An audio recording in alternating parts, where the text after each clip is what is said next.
ഈശോയിലെ ഏറ്റവും പ്രിയപ്പെട്ടവരെ, ദൈവത്തിന് എല്ലാ നന്ദിയും സ്തുതിയും ആരാധനയും നമുക്ക് അർപ്പിക്കാം.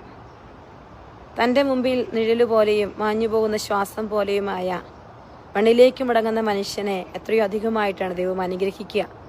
യെശയ്യാ പ്രവാചകന്റെ പുസ്തകം 28-ാം അധ്യായം 5-ാം വചനം ഇപ്രകാരം പറഞ്ഞു വയ്ക്കുകയാണ്: അന്ന് സൈന്യങ്ങളുടെ ദൈവമായ കർത്താവ് തൻ്റെ ജനത്തിൻ്റെ മഹത്വമായിരിക്കും.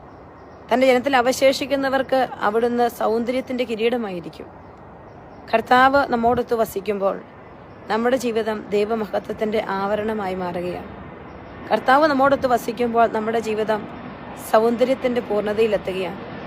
എന്ന് പറഞ്ഞാൽ ആരെയും ഭാരപ്പെടുത്താതെ, ആർക്കും സന്തോഷമേകുന്ന, ആരോടും ഒപ്പമായിരിക്കുന്ന, ആരും സ്വീകരിക്കുന്ന, തുറവയുള്ള, ഹൃദയവിശാലതയുള്ള, മനസ്സിന് ആനന്ദം പകരുന്ന വ്യക്തിത്വങ്ങളായി നമുക്ക് മാറാൻ പറ്റും. കർത്താവെ, അങ്ങ് ഞങ്ങളോടൊത്ത് വസിക്കണം. പരിശുദ്ധ കന്യകയുടെ സൗന്ദര്യം ദൈവം അവളോടൊത്ത് വസിച്ചു എന്നുള്ളതാണ്. ദൈവം നമ്മോടൊത്ത് വസിക്കുന്ന, ദൈവം നമ്മുടെ ജീവിതത്തിൻ്റെ എല്ലാമായി മാറുന്ന അനുഗ്രഹീതമായ ഒരു ജീവിതത്തിലേക്ക് ദൈവം നമ്മളെ പ്രവേശിപ്പിക്കട്ടെ. പ്രിയപ്പെട്ടവരെ, നമ്മൾ ആദ്യ ശനിയാഴ്ച ഈ കൺവെൻഷന് വേണ്ടി ജൂലൈ മാസം 5-ാം തീയതിക്ക് വേണ്ടി നമ്മൾ ഒരുങ്ങുന്നുണ്ട്.